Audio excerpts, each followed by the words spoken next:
Ok, question très simple, vraiment très simple. Qui savait que sur Game Boy Advance, tu peux élever des animaux virtuels façon Tamagotchi dans un jeu Sonic? Vraiment, un mini jardin secret de petites créatures trop mignonnes. Tu les nourris, tu les entraînes et tu joues avec eux.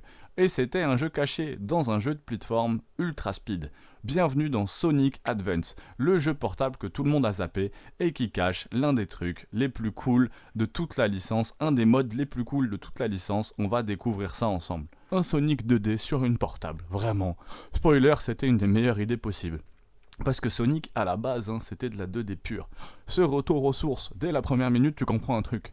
C'est rapide, mais genre vraiment rapide. Pas rapide nostalgique. Rapide façon, t'as plus le temps de réfléchir. Loop, ressort, dash, rail, boost. Le jeu te propulse non-stop. Un mix entre Sonic 2 Mega Drive, Sonic Rush et un peu d'Advance moderne. Et franchement, la physique est super propre. Pas flottante, pas molle, tu le contrôles vraiment Sonic. C'est qui, pour un Sonic, est presque un miracle. Et ils font un truc trop malin. 4 persos jouables, Sonic équilibré, Tails, vol facile pour les débutants, Knuckles qui grimpe partout, Amy, gameplay plus technique. Et c'est vrai que Tails, facile pour les débutants, était vraiment parfait quand j'étais enfant. Aujourd'hui, je jouerais peut-être plus avec Amy pour ce gameplay plus technique, ou voir Knuckles et Sonic. Donc une rejouabilité. Chaque perso change vraiment ta façon de jouer. C'était pas du tout un skin. Et le truc que personne n'a vu, c'est le moment viral de la vidéo. Parlons du truc que 90% des joueurs ont raté. Le Tiny KO Garden. Plot twist, Sonic Advance se transforme en Tamagotchi. Vraiment, tu récupères des anneaux dans les niveaux, tu débloques des fruits, tu nourris tes KO, tu joues à des mini-jeux qui évoluent, changent de forme et deviennent plus forts. C'est littéralement une version portable du KO Garden de Sonic Adventure sur GBA en 2001. Et le plus fou, tu pouvais les connecter à la GameCube, donc ton Sonic portable influençait ton Sonic console. À l'époque, c'était de la sorcellerie. Je te le jure, t'étais censé sauver le monde avec Sonic. Moi, je passais 2 heures à nourrir un petit truc bleu au lieu de battre un boss. C'est le seul jeu où tu lances un jeu d'action rapide et tu finis éleveur Pokémon. Bon, maintenant, soyons honnêtes. Tout n'était pas parfait, l'écran souvent trop zoomé, difficile de voir les pièges. Ce level design très bordélique, ces boss répétitifs et cette durée de vie trop courte. Clairement un jeu portable de l'époque. Pas une aventure épique, mais un gros fun concentré que vous pouvez vous refaire très facilement sur vos téléphones à l'heure actuelle. Vraiment, Sonic Advance, c'est probablement un des Sonic les plus solides techniquement. Comparé à Sonic 1-2, plus nerveux, Sonic Rush, moins technique, mais plus lisible, vraiment, et Sonic moderne, 100% moins buggé. Franchement, c'était vraiment un des Sonic les plus solides, techniquement un excellent jeu. Si vous ne l'avez pas fait, je vous conseille de le refaire, juste pour jouer un peu avec les 4 personnages. Je pense que vous passerez dans tous les cas un très bon moment si vous êtes fan de Sonic. Jouez avec ces 4 personnages et allez voir ce mode, vraiment ce mode... Tiny Garden, qui est vraiment un mode sur lequel j'ai passé beaucoup de temps quand j'étais enfant. Vraiment beaucoup. Sonic Advance, c'est pas le plus connu, c'est pas le plus rapide, c'est pas le plus sous-coté. Et rien que pour le Tiny KO Garden, bah ça vaut le détour. Peu de jeux peuvent dire que tu sauves le monde le matin et que tu élèves des bébés l'après-midi. Force à tous, Remix Live, 1000 tests sur ma chaîne. On a vu des Sonic perchés, Sonic Battle, Sonic Heroes. Donc si ça te plaît, abonne-toi, pouce bleu et viens voir ça. Imagine un monde où les RPG tactiques n'étaient pas encore cool. Pas de cinématique en 3D, pas de voix off dramatique, pas de tuto de 3 heures, juste une carte, des pixels et des décisions qui peuvent ruiner toute ta partie. Shining Force sur Game Boy Advance, c'est le jeu que t'as sûrement ignoré. Et pourtant, sans lui, Fire Emblem ne serait sûrement pas Fire Emblem. Et ouais, un remake discret mais important. Shining Force, sorti en 2004, n'est pas un nouveau jeu. C'est le remake du Shining Force de 1992, à l'origine sur Mega Drive. Et déjà à l'époque, c'était spécial. Quand tout le monde voulait faire du RPG à la Dragon Quest ou à la Final Fantasy, Shining Force a décidé de jouer aux échecs avec des dragons. Un choix risqué, un choix visionnaire. La version GBA arrive dans l'ombre de Fire Emblem, qui malheureusement a déjà su imposer un peu sa logique, sa loi chez Nintendo. Résultat, Shining Force devient le vieux jeu sympa, mais complètement dépassé pourtant. Le gameplay, tellement simple en surface, tellement vicieux en profondeur. À première vue, Shining Force c'est du RPG tactical classique. Une grille, des unités, des déplacements au tour par tour, des attaques, de la magie, des soins. Mais la vraie différence, c'est la liberté.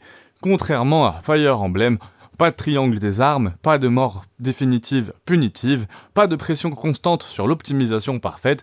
Ici, tu peux tester, te tromper, t'adapter. Chaque personnage évolue naturellement. Certains deviennent monstrueux, d'autres resteront médiocres toute la partie si tu les négliges. Le jeu ne te tient pas par la main, mais il ne te punit pas non plus gratuitement. Un équilibre que peu de jeux tactiques réussissent.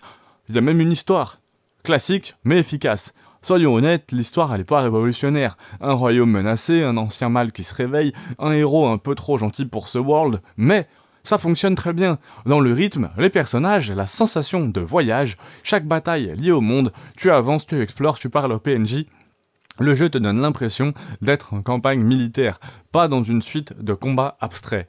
Et ça, même aujourd'hui, ça marche. On peut comparer Shining Force à Fire Emblem ou à Advance Wars.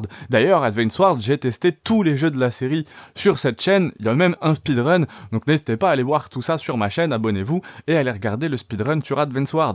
Fire Emblem est plus profond. Mécaniquement, plus dramatique, mais aussi beaucoup plus punitif. Advance Wars, lui, est plus stratégique, plus abstrait. Par contre, il n'y a pas de côté RPG. Pas de progression narrative dans Advance Wars. Shining Force est le juste milieu parfait. Accessible, mais pas idiot. Stratégique, mais jamais étouffant. Après Advance Wars, effectivement, le côté plus stratégique, plus abstrait, c'est quelque chose que moi, personnellement, j'adore. Advance Wars, on peut lancer une partie de 45 minutes et juste on change de carte. Alors qu'un Fire Emblem ou un Shining Force demande un peu plus d'investissement. C'est 3 jeux que j'ai fait, même Shining Force, je l'ai fait à l'époque quand c'est sorti et j'avais eu beaucoup plus de mal. J'étais sans doute un peu jeune. C'est un jeu quand même idéal, Shining Force, pour débuter dans le tactical RPG ou revenir à l'essence du genre du tactical RPG.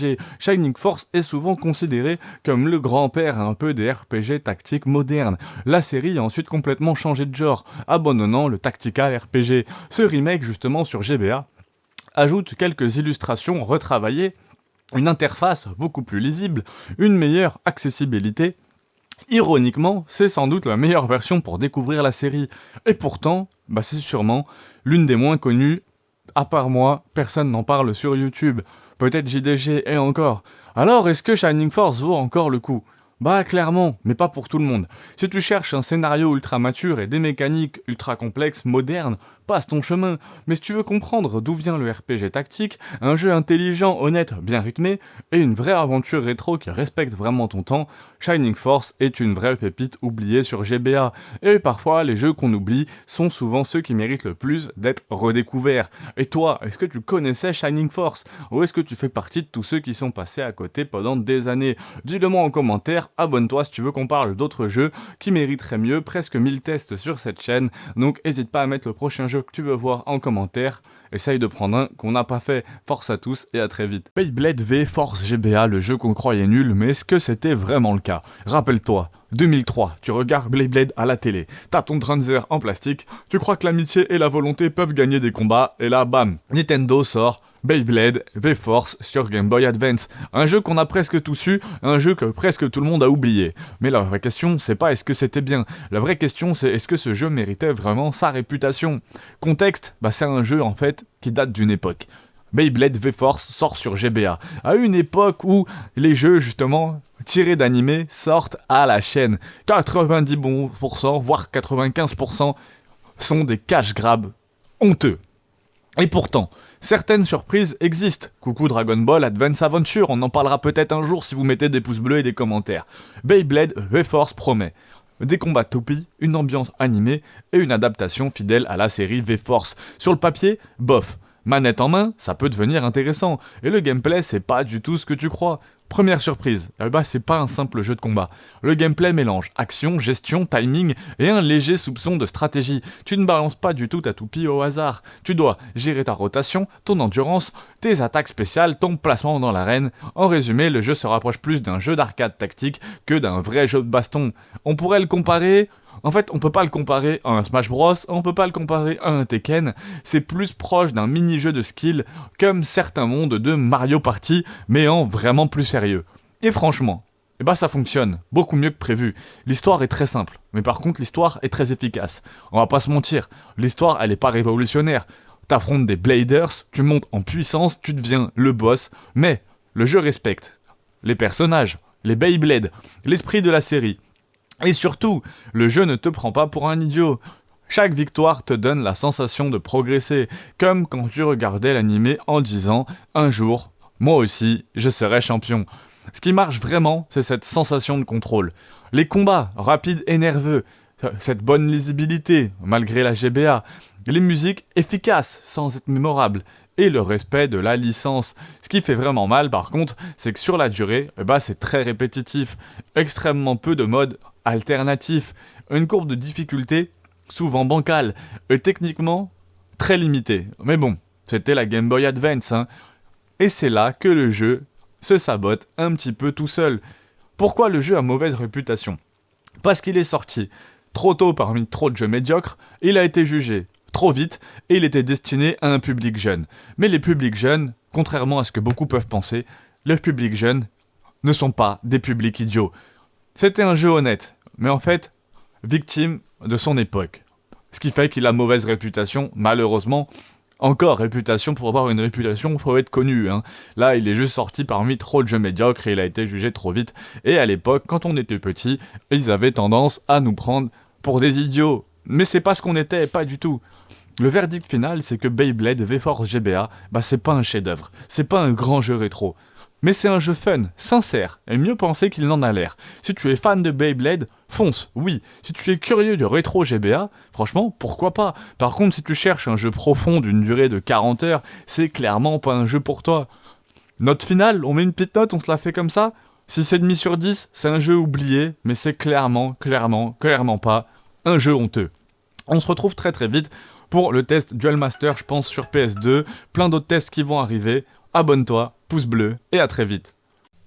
Titeuf The Gag Machine sur GBA, le jeu que tout le monde a oublié, et c'est pas un hasard. Titeuf, c'était le héros des cours de récré, le roi des vannes pipi caca, le symbole absolu des années 2000, et ce jeu, je l'ai saigné, vraiment. Et pourtant, ce jeu sur Game Boy, personne s'en souvient, et crois-moi, c'est pas une injustice. J'ai parlé de ce jeu étrange, mal aimé, mais surtout fascinant à analyser, Titeuf The Gag Machine, et franchement, moi j'ai des plutôt bons souvenirs de ce jeu, voire des très bons souvenirs de ce jeu. Après, j'étais très jeune. Et oui, le début des années 2000. Titeuf cartonne en BD, c'est pour ça que ce jeu existe. Le dessin animé explose, la GBA est la console pour enfants. Traduction, licence populaire, console populaire, jeu sous licence à la chaîne. The Gag Machine sort dans son contexte. Budget serré, développement express et objectif clair. Faire rire vite, vendre vite. Mais est-ce suffisant pour faire un bon jeu ? L'histoire était minimaliste, trop, elle tient sur un post-it. Titeuf doit enchaîner des gags, éviter les adultes et survivre à la jungle qu'est l'école. Pas de narration, pas de progression scénaristique, juste une suite de situations rigolotes. Fidèle à la BD, oui. Engagé, non. Pas du tout. Et oui, vraiment pas du tout. On ne raconte rien, on aligne des blagues. Et oui, le gameplay, c'est le vrai problème. Vraiment, c'est ce gameplay en fait le problème. The Gag Machine est un jeu de plateforme mini-jeu sur le papier. Sur le papier, saut, esquive, petit défi. En pratique, contrôle rigide, hitbox douteuse, rythme haché, difficulté mal dosée, répétition extrême, le jeu te punit souvent sans être clair et quand il est facile, il devient ennuyeux. Le pire c'est que le gameplay n'exploite jamais vraiment l'humour. Les gags sont visuels, figés, prévisibles, tu regardes plus que tu joues. L'humour faisait rire, vraiment à l'époque par contre.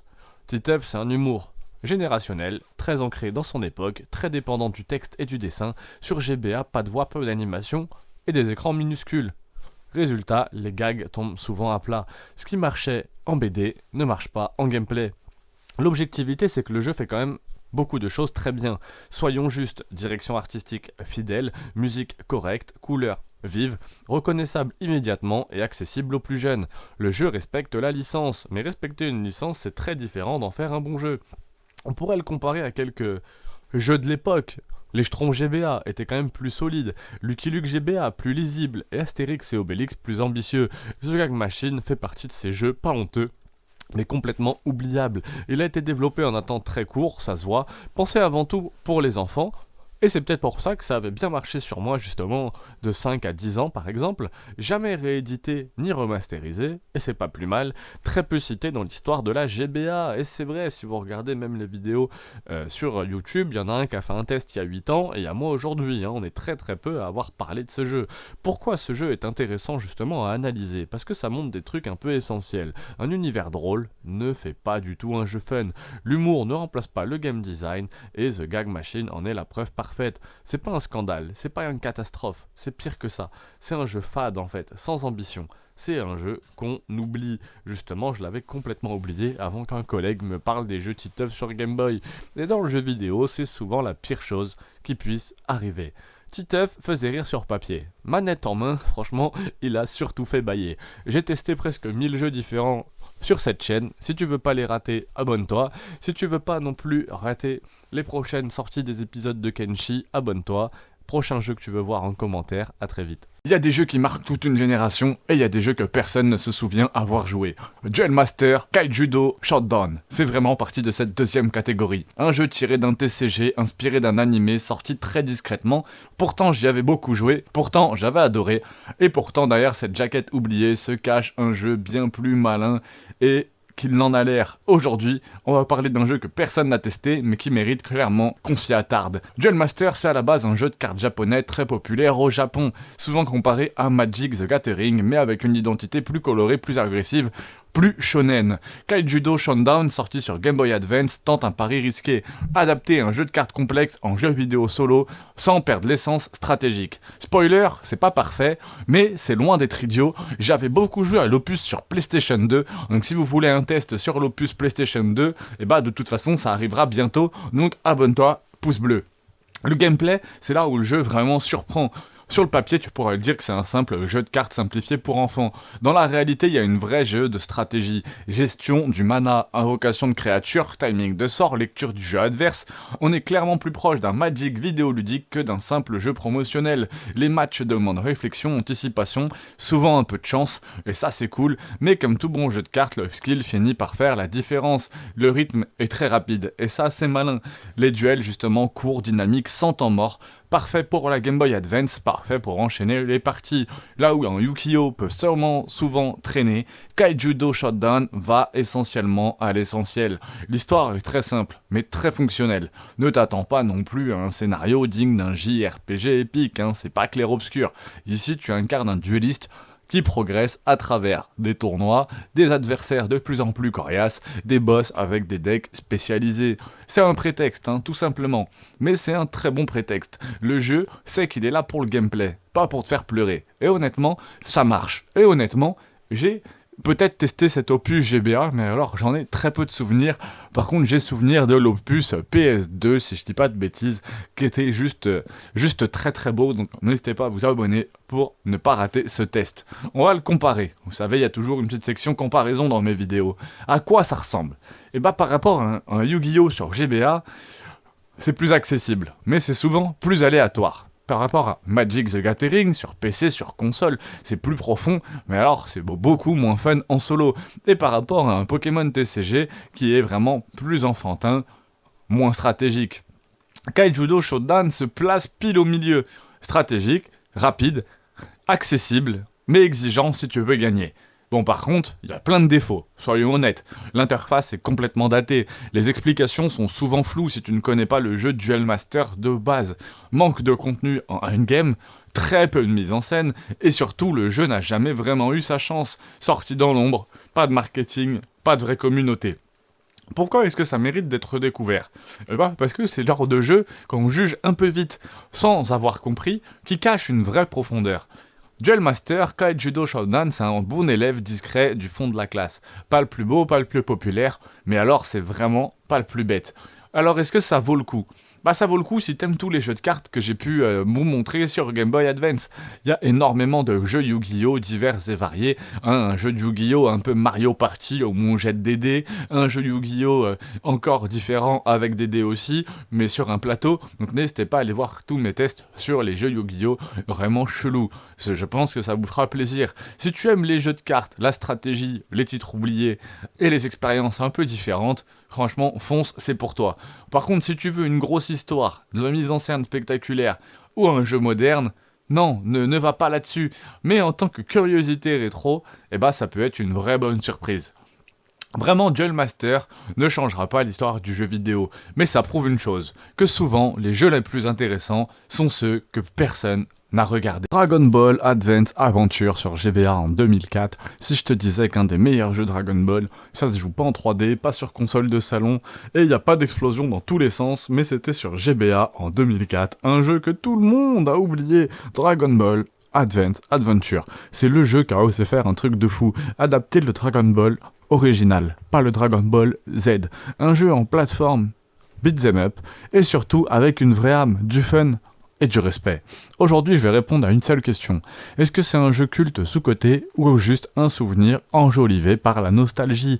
Déjà, pourquoi ce jeu existe? Un peu de contexte pour commencer. En 2004, Dragon Ball c'est déjà partout, mais Bandai et Dump prennent un risque. Revenir au début de Goku, quand il était petit, naïf, drôle. Quand Dragon Ball était une aventure, pas juste un concours de muscles. Et ça change tout. Là où la majorité des jeux Dragon Ball misent sur l'arène, des combats 1v1, Advance Adventure choisit plateforme, exploration, rythme et surtout l'essentiel, le plaisir de jeu. Ce gameplay était simple, mais diablement efficace. À la première vue, on a un gameplay qui est plus que basique. Coup de poing, coup de pied, kamehameha, bâton magique. Mais très vite, le jeu va te surprendre. Chaque niveau est rapide, lisible, rempli de secrets, pensé pour le mouvement. Goku, il court, il saute, il rebondit, il grimpe, il glisse. On s'ennuie jamais et surtout, le jeu comprend un truc essentiel, que beaucoup de jeux Dragon Ball ratent encore aujourd'hui. Dragon Ball c'est du fun avant d'être de la puissance, et le gros point fort c'était ce coop local. Le jeu proposait un coup de génie, un mode coop local, Goku plus Krillin ou Goku avec un autre personnage, chacun sa GBA, et en 2004 c'était relativement rare. Ça transformait le jeu en expérience à partager, chaotique, bordélique, hilarant, c'est exactement ce qu'on attend d'un Dragon Ball. L'histoire était très simple, mais pourtant extrêmement fidèle au jeu. À l'époque, on suivait l'histoire fidèle du Dragon Ball original, avec Bulma, l'armée du ruban rouge, Tao Pai Pai, Piccolo Daimao, ou pas de surenchère inutile, pas de transformation inventée, juste une adaptation honnête, respectueuse, efficace. Et pour un jeu GBA, la mise en scène fait vraiment le taf. Les dialogues sont super courts, franchement ça faisait plaisir. Le cinématique était vraiment cool pour la GBA, l'humour bien dosé. Alors à quoi on peut le comparer là où ça se situe? Comparé à Dragon Ball Z Legacy of Goku, plus lent, plus rigide. Comparé aux Budokai, les Budokai étaient beaucoup plus spectaculaires, moins fun manette en main. Et aux fusions modernes, plus complexe, moins spontané. Advance Adventure, lui, jouait sa carte. Plaisir immédiat, rejouabilité et vrai respect de l'œuvre originale de Dragon Ball. Il y avait quand même beaucoup de défauts, la difficulté était vraiment mal équilibrée, soyons honnêtes, les boss étaient vraiment très frustrants, soyons honnêtes, les caméras souvent limitées et la durée de vie correcte, mais vraiment pas immense. Mais rien de rédhibitoire, et à l'époque des jeux rédhibitoires, il y en avait. C'était les défauts un peu classiques de tous les jeux Game Boy de l'époque, qu'on a pu d'ailleurs, on en a vu un gros paquet de jeux Game Boy sur cette chaîne. Pas d'erreur de conception. Du coup, est-ce que c'est un jeu culte ou un jeu sous-coté? Dragon Ball Advance Adventure, c'est pas le jeu le plus connu, c'est pas le plus spectaculaire, c'est pas le plus ambitieux techniquement, mais c'est un jeu fun, fidèle, sincère. C'est un jeu qui nous rappelle que Dragon Ball, à la base, c'était une aventure joyeuse, c'était pas juste des cris, des explosions. Un petit bijou de la Game Boy Advance. Parfois, les meilleurs jeux Dragon Ball, c'est pas ceux qui brillent le plus, c'est ceux qui comprennent vraiment l'âme de la série. Moi, j'ai beaucoup aimé Sparking Zero, qu'on a vu aussi sur cette chaîne, n'hésitez pas à aller voir mon test sur Sparking Zero. On fera peut-être Fighter Z aussi. Si vous voulez un troisième test sur un jeu de la série Dragon Ball, big up à mon gars Ahmed, le H, c'est le H qui m'a conseillé de faire ce jeu, donc big up à Ahmed. N'hésitez pas à mettre vos prochains jeux que vous souhaitez voir en commentaire, si jamais il y a un autre jeu qui vous plaît, qu'on n'a peut-être pas vu sur la chaîne, ça sera encore mieux. On a plus de 1000 jeux sur la chaîne, donc ça fait vraiment plaisir. Merci à tous du soutien, force à tous, et je vous dis à très très vite. Il y a la suite des vidéos sur Kenshi, le jour 200 à 210, il y a une grosse vidéo Project Zomboid, il y a plein de trucs très cool qui arrivent, donc force à tous, abonne-toi, et je continue à sortir quasiment un test un jour sur deux. Imagine un monde où les gadgets les plus high-tech ressemblent à des ressorts de trampoline, où l'animation clignote plus qu'un sapin de Noël et où l'humanité repose entièrement sur un détective qui a moins de neurones qu'un Tamagotchi déchargé. Bienvenue dans Inspecteur Gadget sur Game Boy Advance, un jeu où tu te demandes sérieusement si les développeurs ont travaillé ou s'ils ont juste perdu un pari. Et pourtant, malgré tout ça, ce jeu a quelque chose, je m'en rappelle des années après sa sortie. Un charme bizarre, un truc qui te fait dire « Ok, je vais peut-être réussir à sauver Metro City avec un hélico sorti de ma tête. Allons voir si c'est un trésor sous-estimé ou un crime de guerre contre le jeu vidéo que même la police refuserait d'analyser même si c'est sorti il y a 24 ans. Abonne-toi pouce bleu et mets le prochain jeu que tu veux voir en test. Vérifie bien sûr d'abord qu'on l'a pas déjà fait, on a fait quasiment tous les jeux vidéo qui existent. L'histoire c'est du gadget pur jus. L'intrigue, le Dr Gang a encore frappé. C'est la même histoire que d'habitude, mais en version basse résolution, sans sécurité sociale. Tu joues Gadget, Penny apparaît parfois et Brain essaye de ne pas mourir dans l'opération. Bref, la Sainte Trinité classique. Mais soyons honnêtes, tu ne viens pas pour le scénario, tu viens voir jusqu'où l'inspecteur Gadget peut étirer ses membres avant de devenir un spaghetti. Le gameplay, c'est ça vraiment la difficulté. Sur GBA, c'est un platformer action old school, très old school. Genre si t'as pas grandi avec nous à l'ère Game Boy en 2001, tu vas vraiment souffrir. Si tu veux des gadgets, tu vas en avoir. Marteau extensible, hélico dans la tête, iconique quand même dans la série, le point télescopique, les ressorts Gogo Gadget, tout est là. Mais en version GBA. Un sprite, une animation, une pierre. La vraie difficulté, le timing des sauts. Le personnage glisse autant qu'un pingouin sous botox. Tu veux t'arrêter, le jeu dit non, on va continuer tout droit, ensemble, vers la mort. Les niveaux, variés, mais souvent illégaux. Les environnements, plutôt réussis pour de la GBA, on a des rues, des bases secrètes, des usines, et des niveaux avec des plateformes qui tombent plus vite que la résolution des Nouvel An. Simple, efficace, un peu injuste, mais on est très loin de Mario Advance en termes de précision, mais au-delà d'un vieux jeu licencié Disney au pif. C'est le milieu.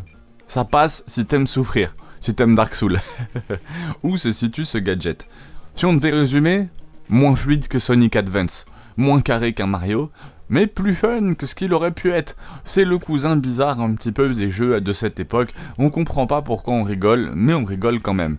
Cet effet nostalgie justement, de sprite mignon, de gadget qui ressemble vraiment à lui-même, d'animation qui ont ce côté tremblotant du début de GBA, les musiques un peu boucles répétitives et mélodies inspirées quand même du dessin animé, mais qui finissent par rester dans ta tête comme un mauvais slogan publicitaire. Un petit fun fact, le jeu n'utilise qu'une partie des gadgets de la licence, mais il utilise pile ceux que tu voulais voir quand t'étais gosse, comme si les devs avaient fait une réunion et on dit « Ok, on n'a pas de budget, mais on met l'hélico ». Respect, franchement c'était vraiment ce qu'on voulait voir quand on était gosse, c'est un jeu que j'ai eu l'occasion d'avoir à un Noël, j'ai pas dû y jouer beaucoup, tu vois, 5h, 6h, c'était tellement horrible, mais suffisamment pour que ça me marque et que j'ai envie de vous faire cette vidéo 24 ans après. Gadget, mais pas gadin. L'inspecteur Gadget sur GBA est maladroit, rigide, injuste, drôle malgré lui, mais il dégage un charme sincère, une vibe dessin animé du matin qui te fait sourire. C'est pas un chef-d'œuvre, c'est un jeu qui a du cœur, un jeu qui essaye, et parfois ça fait toute la différence. Si tu veux un petit voyage rétro, nostalgique, un peu bancal, mais attachant, Gogo Gadget Nostalgie, il y a plus de 700 tests de jeux vidéo différents disponibles sur cette chaîne. Si ça t'a plu, t'as plus qu'à aller t'éclater et à regarder tout le reste.